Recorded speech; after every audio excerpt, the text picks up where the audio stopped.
আজকে আমরা গিয়েছিলাম পশ্চিম মেদিনীপুরের কেশিয়ারের প্রত্যুষা পার্কে। দিদির বিয়ের পর এই প্রথম দিদির বন্ধুরা মানে সোহম দাদার বন্ধুরাও সবাই মিলে, আমি তার সাথে তারপর দিদির আর একটা বন্ধুর বোন, তো সবাই মিলে একসাথে আজকে গিয়েছিলাম আমরা ঘুরতে। তো এই যে গাড়ি করে যাচ্ছি, দেখো এসে গেছি আমরা প্রত্যুষা পার্কে। খুব সুন্দর এই জায়গাটা, দেখো এত সুন্দরভাবে এখানটা সাজানো গোছানো না। আর আর দিদিদের বন্ধু মানে সোহম দাদার বন্ধু সবাই এত ভালো যে মানে বুঝতেই পারিনি যে আমি তাদের সাথে এই প্রথমবার কোনো একটা জায়গায় ঘুরতে গেছি, কারণ এতটা আপন করে নিয়েছে তারা যে কি বলবো। দেখো ভিতরটা কত সুন্দর, কত রকমের আর কত ফুল গাছ। এমনিতে শীতকালে প্রচুর নতুন নতুন ধরনের ফুল পাওয়া যায়, দেখতে পাওয়া যায়। আর এখানে তো এটা পার্ক, এখানে তো আরও সুন্দর সুন্দর দেখতে পাওয়া যাচ্ছে। দেখো কত সুন্দর এখানের জায়গাটা। আর দিদি তো পোজ দিতে দাঁড়িয়ে পড়েছে, আমিও অনেক কটা পোজ দিয়ে ফটো তুলেছি, কিন্তু সেইগুলো আর শেয়ার করা হচ্ছে না। আর এই তো এখন এখানটাতে আমরা একটুখানি ভিতরের দিকে যাচ্ছি। আমরা তখন জাস্ট ঢুকেছি ভিতরে, আর এই যে আমরা এখন ভিতরের দিকে যাচ্ছি। আর আজকে দেখো দিদি যে টপটা পরেছে, টপটা কিন্তু আমার, আর ওর এই টপটা পরার ইচ্ছা বহুদিন থেকে ছিল। তো তারপরে বললো, বোনি আমি আজকে এই টপটা পরবো। হ্যাঁ তুই পর। আর দিদির জিনিসপত্র তো সব আমার কাছে, মানে আমি পড়ি আর কি। ঠিক আছে, আমি ইউনিভার্সিটি যাই বা যেখানেই যাই ওর জিনিসপত্র আমার পড়তে খুব ভালো লাগে। আর এমনিতে আগেও জানো তো, বিয়ের আগেও, মানে আমার যাই থাক, আমি কোনো অনুষ্ঠানে গেলে আমার মনে হয় আমার কিছু জামা কাপড় নিই, আমার কিছু জামা কাপড় আমার ভালো লাগছে না, সব কিছু দিদির জামা কাপড় নিই। তেমনি আমার মাও দিদির শাড়ি পরবে, কারণ জানি না কেন কি ভালো লাগে। আর এটা কি তোমাদের সবার সাথে হয়ে থাকে যে তোমরাও তোমাদের দিদিদের জামা কাপড় পরো? তাহলে আমাকে অবশ্যই কমেন্ট করে জানাও। দেখো এই পার্কে কিন্তু বাচ্চাদের আসতে ভীষণ ভালো লাগবে। এত রকমের পশু পাখি সব কিছু এখানে রাখা সুন্দর করে।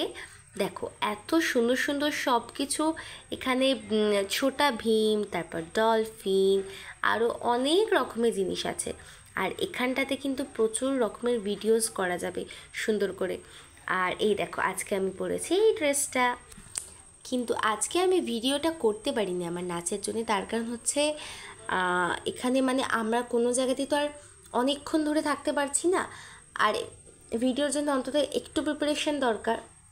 তো সঙ্গে সঙ্গে করতে হচ্ছে, তার কারণ হচ্ছে এটা ভীষণ বড় একটা পার্ক, তো চারিদিকে ঘুরতে হচ্ছে তাড়াতাড়ি। তো ওখান থেকে ঘুরে তাড়াতাড়ি আমরা বেরিয়ে পড়েছি কুরুমবেড়া ফোর্টের উদ্দেশ্যে। তো আমাদের খাওয়া দাওয়া কমপ্লিট হয়ে গেছে। তো খাওয়া দাওয়ার ফটোটা আমি তোমাদের সাথে শেষে শেয়ার করে দিচ্ছি। এই যে আমরা এখন কুরুমবেড়া ফোর্টে ঢুকছি।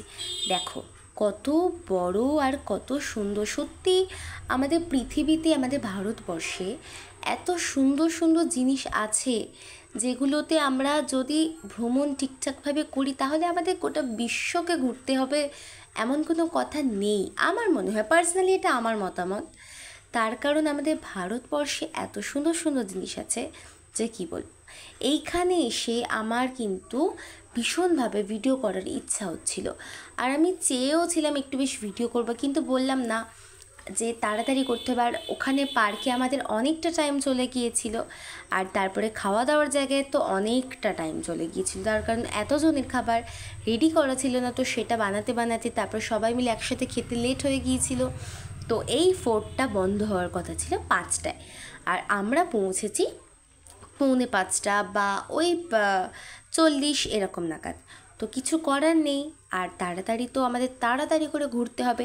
তো তার মাঝেও আমি একটু টাইম পেয়েছি, জাস্ট 30 সেকেন্ডের একটা যা হোক করে একটা গান আমি পেয়েছি। মানে আমি আমার গ্যালারি থেকে, সরি আমার মিউজিক থেকে আমি কোনো গান খুঁজে পাচ্ছিলাম না, তো আমি তাড়াতাড়ি করে ইউটিউব থেকে একদম যে কোনো একটা গান পেয়েছি, সেই গানটাতে আমি জাস্ট একটা ভিডিও করেছি। কারণ এত সুন্দর জায়গায় এসে যদি আমি একটা না ভিডিও করি, আমার তো নিজের খারাপ লাগবেই লাগবে, তার থেকে বড় কথা আমার মা বকবে, তুই এত সুন্দর জায়গায় গিয়ে একটা ভিডিও করলি না।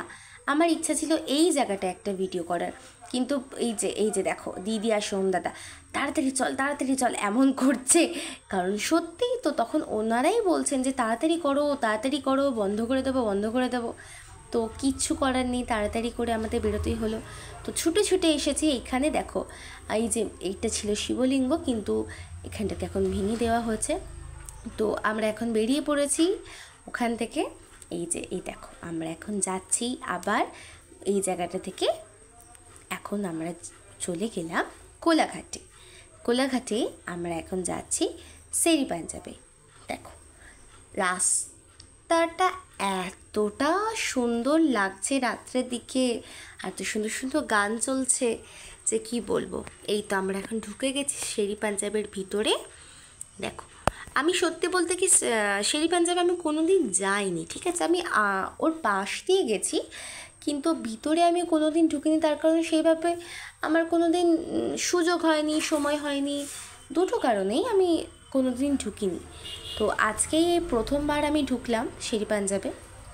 দেখো কত সুন্দর, সত্যি এত সুন্দর ডেকোরেশন করা এখানটা। তো আমি তো মাকে প্রতিটা জায়গায় যাচ্ছি আর ভিডিও কল করে বলছি, মা দেখো এটা এই, মা দেখো ওটা ওই, কারণ মা যেতে পারেনি। আর এই তো আমরা সবাই মিলে গেছি। দেখো কত সুন্দর করে ভিতরটা সাজিয়েছে, সত্যি এত সুন্দর। আর ঠান্ডাটা তো পড়ে গেছে, প্রচুর ঠান্ডা লাগছে, এত সুন্দর ভিতরটা গুছানো না। আর আমি একটা ভিডিও দিতে ভুলে গিয়েছিলাম, তো সেটা এখন দিয়ে দিলাম। এই দেখো ওখানে আমি একটু দোলনা চেপেছিলাম। তো তোমাদের ভিডিওটা ভালো লাগলে like, share, comment and subscribe করতে কিন্তু একদম ভুলবে না। আর অবশ্যই পাশে থাকবে। সবাই খুব ভালো থাকবে। দেখা হচ্ছে খুব তাড়াতাড়ি পরের ব্লগ নিয়ে। সবাই খুব ভালো থেকো। টাটা।